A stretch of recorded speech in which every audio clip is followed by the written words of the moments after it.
नाही, पण तुम्ही मग दंड आणि भेद कसे करावाच दाखवले? लागतो तो, त्याच्याशिवाय पर्याय नाही. कारण ज्याला जी भाषा कळते तीच तुम्हाला बोलावं लागेल.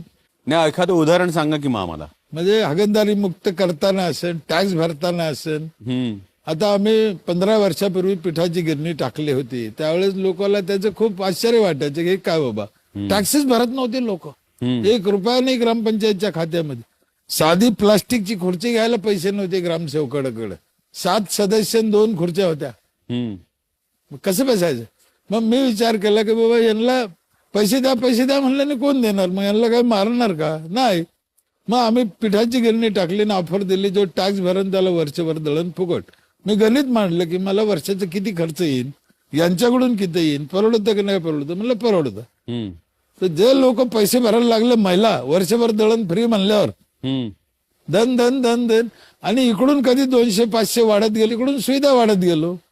पिठाची गिरणी, आरोचं पाणी, डाळी करणं, पापड चिप्स करणं, शेवाय करणं, सॅनिटरी नॅपकिन महिलांसाठी, शेतीला ट्रॅक्टर आहे, हवा भरण्यासाठी कॉम्प्रेसर, कचरा उचल, या गोष्टी सुविधा देत गेलो.